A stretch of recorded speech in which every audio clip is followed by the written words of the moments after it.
प्रिय आत्मन, वीडियो के पहले भाग में यह जान चुके हम कि स्वयंवर में दमयंती ने राजा नल को चुना। उन दोनों का विवाह संपन्न हो गया। दोनों को एक पुत्र और पुत्री की प्राप्ति भी हो गई थी और जीवन हर तरह से सुखमय चल रहा था। अब इसके आगे की घटना सुनते हैं।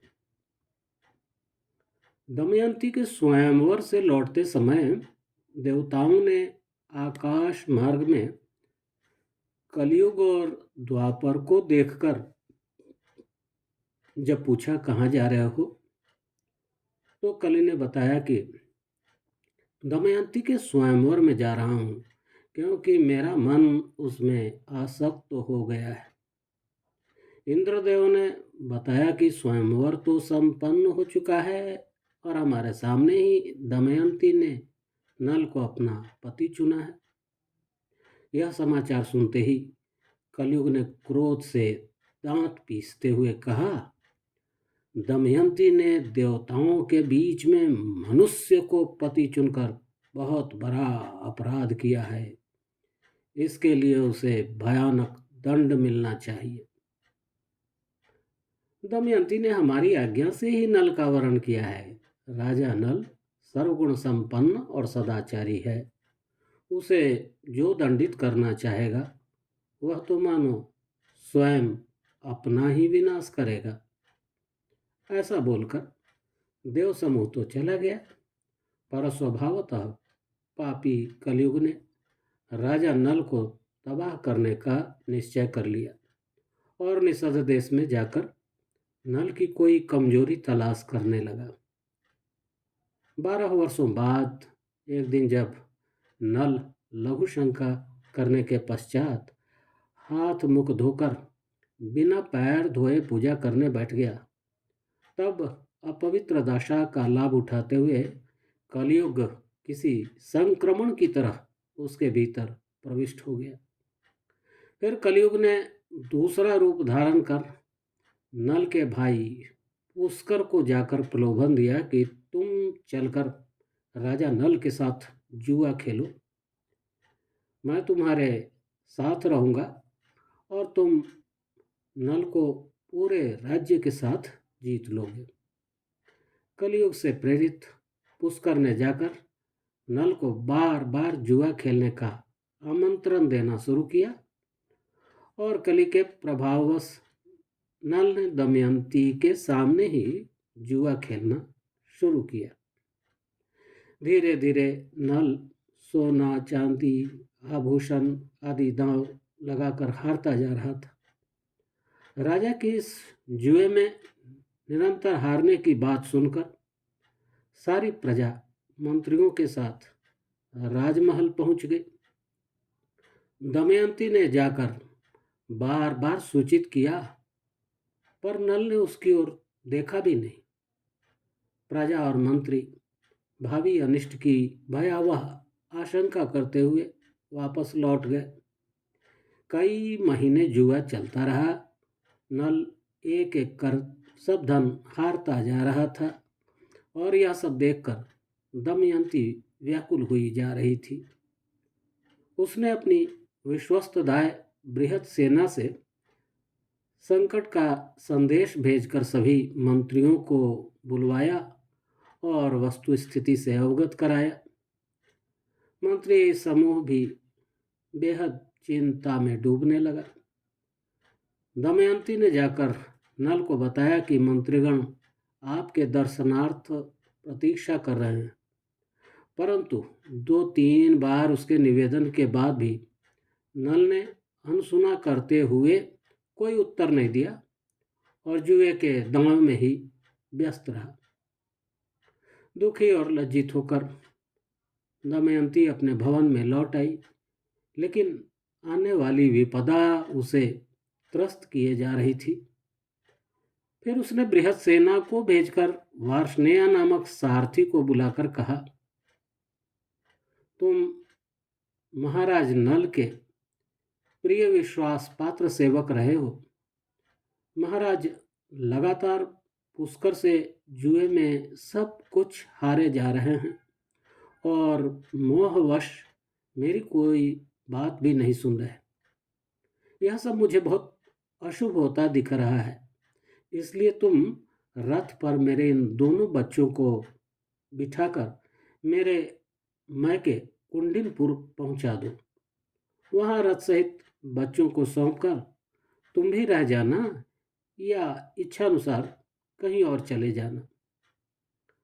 सारथी वार्ष्णेय ने मंत्रियों को सब बताकर उनकी आज्ञा ले ली और प्रस्थान किया।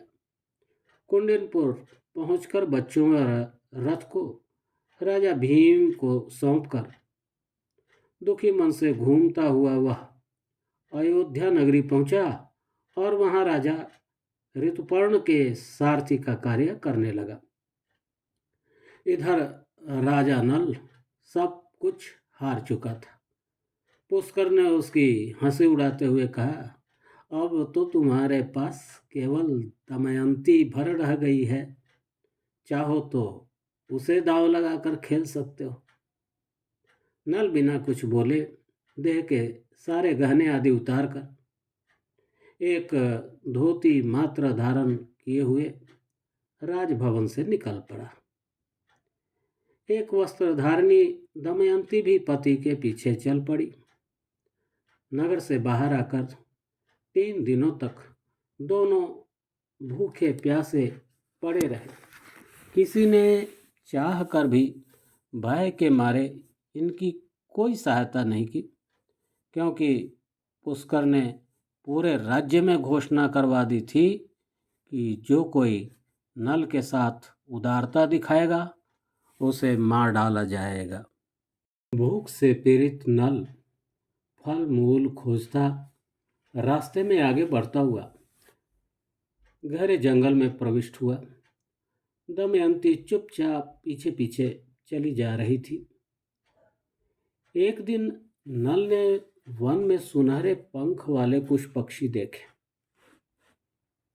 उसने सोचा कि यदि ये पकड़ लिए जाएं तो भूख भी मिटेगी और सोने के पंखों से कुछ धन भी प्राप्त हो जाएगा।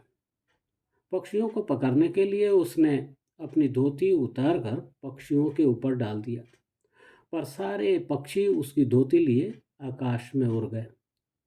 ऊपर जाकर पक्षियों ने हंसते हुए निर्वस्त्र नल से कहा, अरे मतहीन,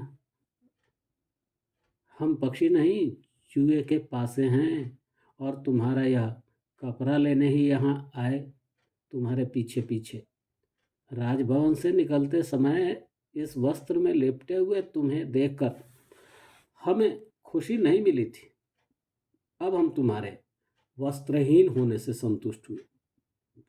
इतना बोलकर सारे पक्षी चले गए। पक्षी बने पासों के जाने के बाद शोकाकुल नल दमयंती से बोला, देवी, इन पासों ने दुर्भाग्य बनकर मेरे शरीर का एकमात्र कपड़ा भी छीन लिया। पता नहीं और कितने तरह के दुख आने वाले हैं। ऐसे में तुम देख लो, यह सामने दक्षिण की ओर अनेक रास्ते हैं। इनमें एक अवंती जाता है, यह विदर्भ जाने का मार्ग है और यह कौशल देश जाने का रास्ता है। नल के बार बार रास्ता समझाने पर दमयंती बोली, महाराज, आप इस तरह मुझे बार बार मार्ग बताकर क्यों त्यागना चाह रहे हैं? मैं आपको छोड़कर कहीं नहीं जा सकती, और यदि आप मुझे अपने घर भेजने की सोच रहे हैं तो फिर हम दोनों वहां चले। वहां विदर्भ में आप भी मेरे साथ ससम्मान सुख से रह सकेंगे। देवी, विदर्भ राज मेरे भी पिता हैं, जाने पर वे अवश्य स्नेह दिखाएंगे, लेकिन इस विपदा में फंसा हुआ मैं किसी तरह वहां नहीं जा पाऊंगा। यह जवाब नल ने दिया। फिर चलते चलते दोनों एक विश्रामालय में पहुंचे और वहां जमीन पर ही लेट गए। थकी हारी दमयंती को नींद आ गई। पर शोक के भंवर में डूबा हुआ नल तरह तरह के विचार कर रहा था। मेरे साथ रहकर दमयंती दुख पाती रहेगी, यह पतिव्रता किसी तरह मुझे छोड़ेगी नहीं। यदि मैं इसे छोड़ दूं तो शायद यह अपने घर वालों के पास चली जाए और इसे खाने रहने का सुख मिल जाए। लेकिन इस भयानक वन में इस सुकुमारी को कैसे छोड़ूं? कोई अनहोनी हो गई तो? नहीं नहीं, देवगण इसकी रक्षा अवश्य करेंगे। इसको छोड़ना ही ठीक रहेगा। इस प्रकार का निश्चय कर नल उठकर इधर उधर घूमता हुआ कुछ खोजने लगा। कुछ दूर पर उसे एक पुरानी तलवार मिल गई। तलवार से उसने सोती हुई दमयंती का आधा वस्त्र काट कर स्वयं धारण कर लिया और चल पड़ा। थोड़ी दूर जाकर व्याकुल होकर नल फिर लौट आया। अचेत सी सोई हुई दमयंती को निहारता रहा, फिर हृदय कठोर करके रोता हुआ वहां से निकल गया। जब दमयंती की नींद टूटी तो नल नहीं दिखा। इधर उधर घूम कर वह आवाज लगाती खोजने लगी। एकांत वन में उसकी चीख गूंज रही थी, महाराज कहाँ हैं आप? किधर चले गए? हाय, कहीं मुझे अकेली तो नहीं छोड़ गए? कैसे जी सकेगी यह दासी बिना आपके? व्यथित दमयंती बेतहाशा दौड़ पड़ती किसी तरफ, फिर दूसरी दिशा में मुड़ जाती, कभी विह्वलता में गिर पड़ती, फिर उठकर कभी रोने लगती, कभी चीखने लगती। उसके शोक का पारावार न था। दुख से कातर होकर उसने शाप देते हुए कहा, हमारे निरीह पति ने कभी किसी का अनिष्ट नहीं किया, फिर किसने उन्हें इस दुख की आग में झोंक डाला? मैं शपथ पूर्वक कहती हूँ कि जिस पापी ने भी हमारे पुण्यात्मा नल को यह दारुण दुख दिया हो, उसे इससे भी अधिक दुखदायी जीवन प्राप्त हो। इसी तरह रोती बिलखती दमयंती अचेत सी इधर उधर कहीं भी दौड़े जा रही थी। वहीं कुछ दूरी पर एक अजगर बैठा था। दमयंती के समीप जाते ही भूखा अजगर उसे पैरों की तरफ से पकड़कर निगलने लगा। धीरे धीरे अजगर के पेट में प्रविष्ट होती दमयंती प्राण बचाने के बदले नल के लिए ही बिलख रही थी। देखो प्राणनाथ, यह अजगर मुझे अनाथ की तरह निगले जा रहा है। कहाँ हो आप? मेरी रक्षा करो। यदि मैं मर गई तो मेरे बगैर आप कैसे जी पाओगे? अब तो आ जाओ सामने। उसी समय कोई व्याध उस घने जंगल में शिकार की तलाश में घूम रहा था। वह दमयंती की चीख सुनकर दौड़ता हुआ वहां आया। अजगर द्वारा किसी युवती को उस तरह निगली जाती हुई देखकर उसने तुरंत तीखे हथियार से अजगर पर तेजी से प्रहार किया और उसके टुकड़े टुकड़े करके दमयंती को उसके मुख से बाहर निकालकर उसके पूरे विषाक्त शरीर को जल से धो दिया। फिर पास से कुछ फल लाकर खिलाया। दमयंती जब थोड़ी आश्वस्त हुई तब व्याध के पूछने पर उसने अपनी सारी कहानी सुना दी। दमयंती का सारा वृत्तांत सुनते सुनते व्याध उसके एक एक अंगों की सुंदरता को निहार रहा था और पूरी तरह वह काम के वशीभूत हो चुका था। इसलिए अपने दुष्ट मनोरथ के अनुरूप वह उसे तरह तरह से धैर्य बंधाकर सहयोग का वचन देने लगा। मीठी मीठी बातें करता हुआ वह उसके बिल्कुल समीप सटा जा रहा था। उसकी नीयत गंदी हो चुकी थी। दमयंती उसके दूषित मनोभावों को ताड़ गई। जब उसने दमयंती की कलाई पकड़ना चाहा, तब अत्यंत रोष से आसमान की ओर देखते हुए वह जोर से चिल्लाई, हे भगवान, अगर मेरा नल में एकाग्र है मन, अगर मैं मन वचन कर्म से पवित्र हूँ, तो इस अधम पापी को यही गिरा दो। इतना बोलते हुए पूरी ताकत से हट बोलते हुए उसने पूरी ताकत लगाकर दोनों हाथों से उसे जोर का धक्का दिया और छाती में लगे धक्के से व्याध पीछे जा गिरा और आकस्मिक हृदयाघात से छाती पकड़कर तड़पता हुआ वह वहीं ढेर हो गया। दुख से पीड़ित दमयंती उस सुनसान जंगल में आगे बढ़ती रही। हिंसक जानवरों को देखकर भी उसके मन में कोई भय या उद्वेग नहीं हो रहा था।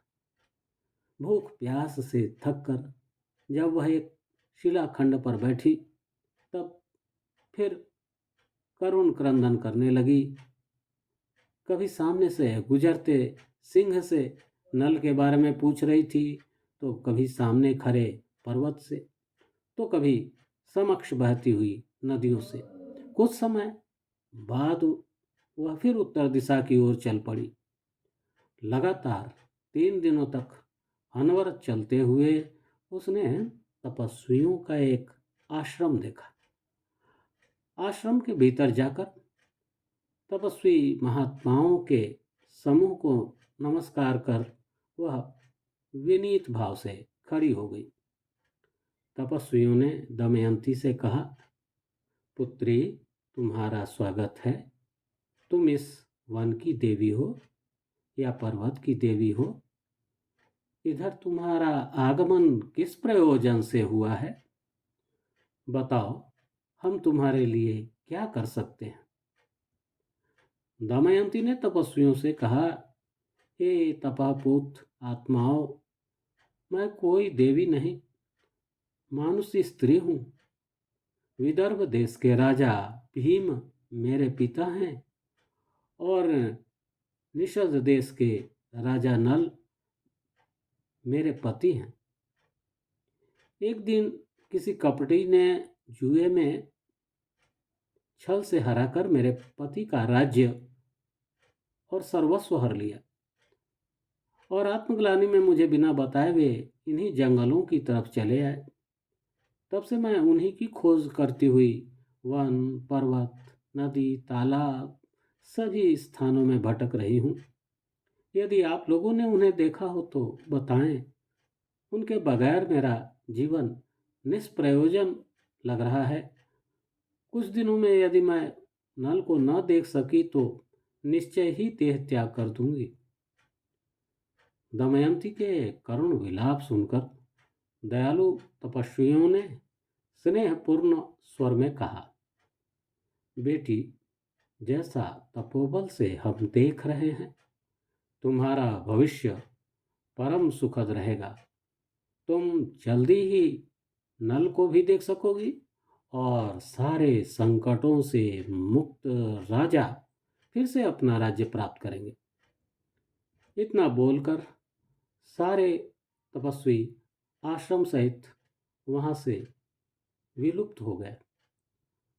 दमयंती इस अद्भुत घटना पर विस्मित होकर समझ नहीं पा रही थी कि यह सब स्वप्न था या यथार्थ था।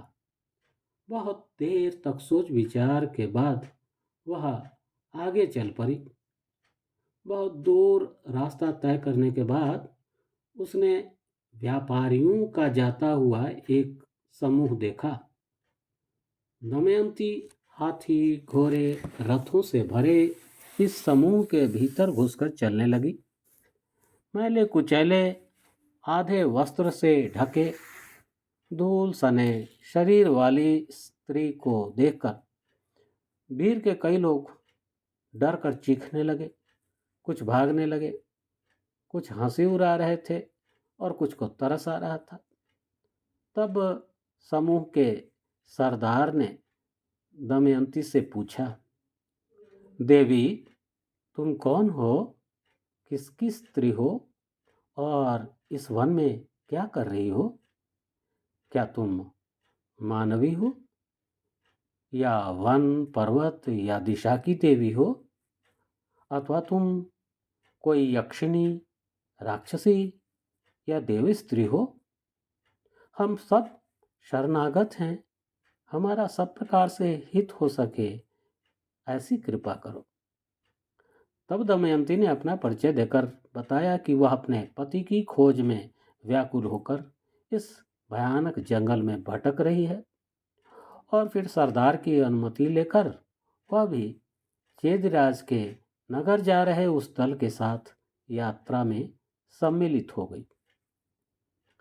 व्यापारियों के यात्री दल ने चलते चलते रात्रि विश्राम के लिए पद्म सौगंधिक नाम के एक सरोवर के समीप अपना पड़ाव डाला और खा पी कर सब सो गए।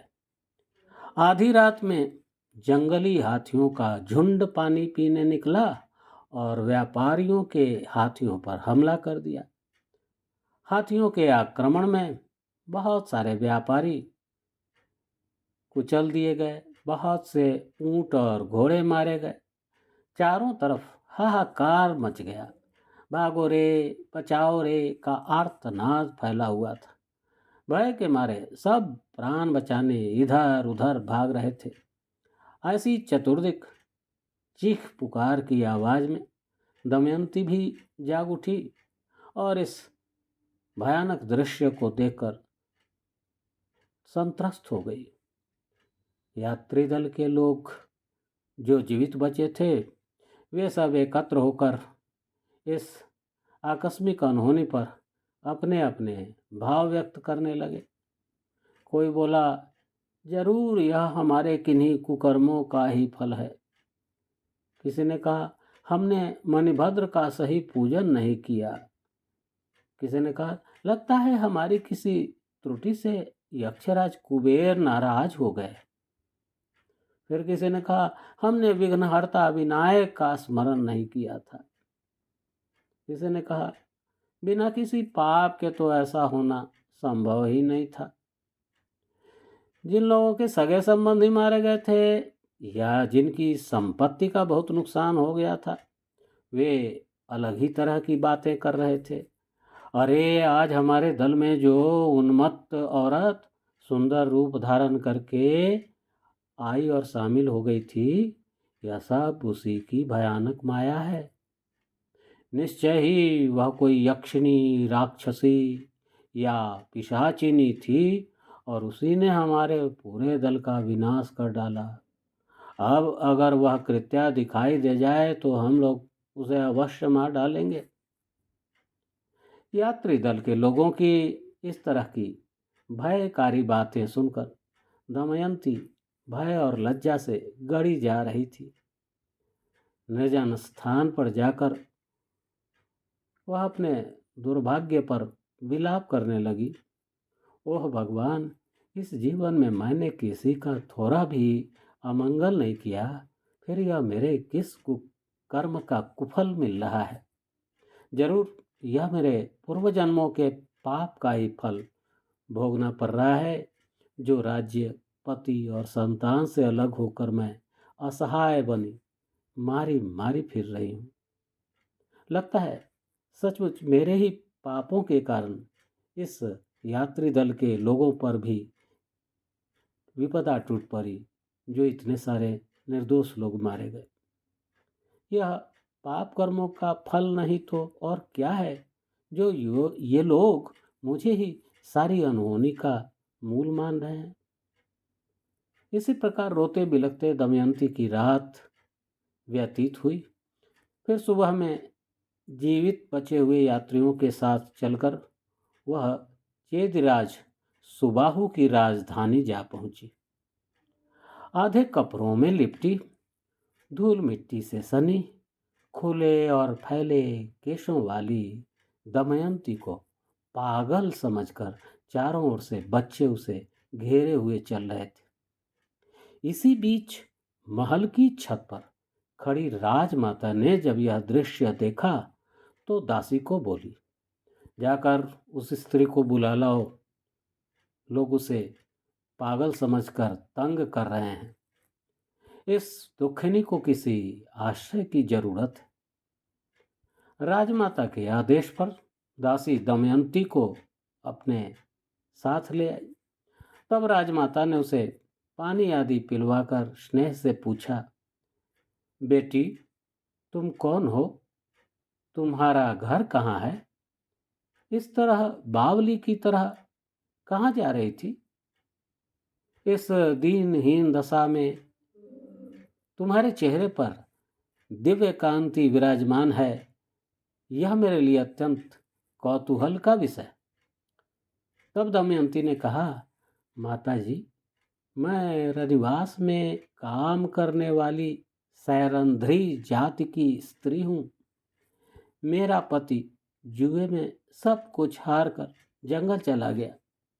मैं भी उसके साथ थी, पर अचानक मुझे सोती छोड़कर वह चला गया। तब से अपने पति को ही तलाशती हुई मैं लगातार भटक रही हूँ। राजमाता बोली, बेटी, तुम यहीं मेरे पास रहो, मैं अपने सेवकों से तुम्हारे पति की खोज करवाऊंगी। दमयंती बोली, माता जी, मैं किसी का जूठन नहीं खाऊंगी। पति की खोज के संबंध में भी केवल ब्राह्मणों से बात करूंगी, अन्य किसी पुरुष से बात नहीं करूंगी, और हर तरह से मेरी चारित्रिक सुरक्षा हो सके, इन शर्तों के साथ ही यहाँ रहना मेरे लिए संभव हो सकेगा। बेटी, मुझे तुम्हारी सारी शर्तें स्वीकार हैं, तुम निश्चिंत होकर यहाँ रहो। फिर राजमाता ने पास में खड़ी अपनी बेटी सुनंदा से कहा, बेटी सुनंदे, यह समवयस्का तुम्हारी सखी के समान है, इसका अपने साथ रहने का प्रबंध कर दो। सुनंदा भी प्रसन्न होकर दमयंती को अपने भवन में साथ ले गई और सारी सुविधाओं का इंतजाम कर दिया, और इस तरह दमयंती वहाँ आराम से रहने लगी। राजा नल जुए में सब कुछ हार कर दमयंती के साथ वन चले गए हैं, और बहुत दिनों से दोनों किसी को दिखलाई भी नहीं पड़े हैं। यह जानकर बहुत चिंतित हुए विदर्भराज भीम ने उन दोनों का पता लगाने, पुरस्कार देने की घोषणा करके चारों तरफ ब्राह्मणों को भेजा। सभी ब्राह्मण इस कार्य के लिए अलग अलग नगरों में जाकर दोनों की खोज करने लगे। तभी संयोगवशात चेदी देश की राजधानी पहुंचे सुदेव नामक ब्राह्मण ने राजभवन में सुनंदा के साथ खड़ी दमयंती को देखा।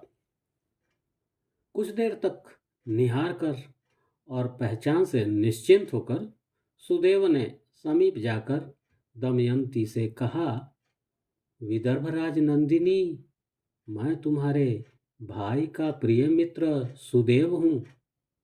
महाराज भीम की आज्ञा से तुम्हें खोजते हुए यहाँ आया हूँ। तुम्हारे घर के समस्त स्वजन कुशल हैं, किंतु वे हमेशा तुम्हारा स्मरण करते हुए ही अत्यंत चिंतित रहते हैं। सुदेव को पहचान कर दमयंती ने माता पिता पुत्र पुत्री सहित सभी स्वजनों की कुशलता पूछी और शोकाकुल होकर रोने लगी। इस तरह उसे रोता देख सुनंदा ने जाकर राजमाता को बताया। राजमाता ने आकर सुदेव को अलग बुलाकर पूछा, विप्रदेव, तुम इस स्त्री से परिचित मालूम पड़ते हो, तो हमें भी इसके संबंध में पूरी जानकारी बताओ। सुदेव ने राजमाता को बताना शुरू किया कि देवी, यह हमारे महाराज भीम की पुत्री दमयंती है। इनके पति निषद राज नल जुए में राज्य हार गए। दोनों पति पत्नी वन चले गए, तब से इनके विषय में कुछ भी पता नहीं चला। चिंतातुर होकर महाराज भीम के भेजे गए हम जैसे ब्राह्मण धरती पर चारों तरफ घूमकर इनकी खोज में लगे हैं। सौभाग्य से आज आपके पुत्र के महल में यह भीम नंदिनी मिल गई। इसके दोनों भौहों के बीच एक जन्मजात तिल का चिन्ह है, जो कुछ मैल के कारण स्पष्ट दिख नहीं रहा, पर इसी ललाट वर्ती तिल से मैंने इसे पहचाना है। सुदेव की बात सुनकर सुनंदा ने उसी समय दमयंती का मुख भली भांति धोया। तब तिल का निशान साफ दिखने लगा। तिल देखकर सुनंदा और राजमाता रोने लगी। दोनों ने दमयंती को गले लगा लिया और कुछ देर तक लिपटाए खड़ी रही। फिर राजमाता अश्रु भरे नेत्रों से बोली, बेटी दमयंती, तुम्हारे ललाट पर जन्मजात तिल देखकर मैंने भी तुम्हें पहचान लिया। मैं तेरी मौसी हूँ। तेरी माँ का विवाह विदर्भ राज से हुआ था और मेरा चेदिराज वीरबाहु के साथ। तुम्हारा जन्म अपने नाना जी के यहाँ दशाण देश में हुआ था, तब वहाँ मैं भी उपस्थित थी। तो बेटी, अब यह राजभवन तुम्हारा अपना है। यहाँ जितना अधिकार सुनंदा का है, उतना ही तुम्हारा भी है। तब दमयंती ने प्रसन्न स्वर में कहा, माता, बिना पहचाने भी आपने मुझे बेटी की तरह ही सुख से रखा है। यहाँ किसी तरह की कमी नहीं होने दी आपने। पर मैंने बच्चों को बहुत पहले कुंडिनपुर भेज दिया था। तब से माता पिता से वे नितांत दूर हैं। मेरा उनके पास जाना आवश्यक है, इसलिए उन बच्चों को देखने जाने की अनुमति चाहती हूँ। बेटी, तुम्हारी जैसी इच्छा। ऐसा बोलकर राजमाता ने जाने का सारा प्रबंध कर दिया और कुछ दिनों में दमयंती सुरक्षा सैनिकों की देखरेख में रथ पर सवार होकर विदर्भ की राजधानी कुंडिनपुर पहुंच गई। दमयंती को देखकर आनंदित परिवार वालों ने उसका यथेष्ट स्वागत किया और दोनों बच्चों सहित स्वजनों को कुशल देखकर दमयंती ने भी ईश्वर को हृदय से धन्यवाद दिया। इस अवसर पर दमयंती की खोज करने वाले सुदेव को राजा भीम ने 1000 गौ, एक गांव और धन आदि का उपहार देकर विदा किया।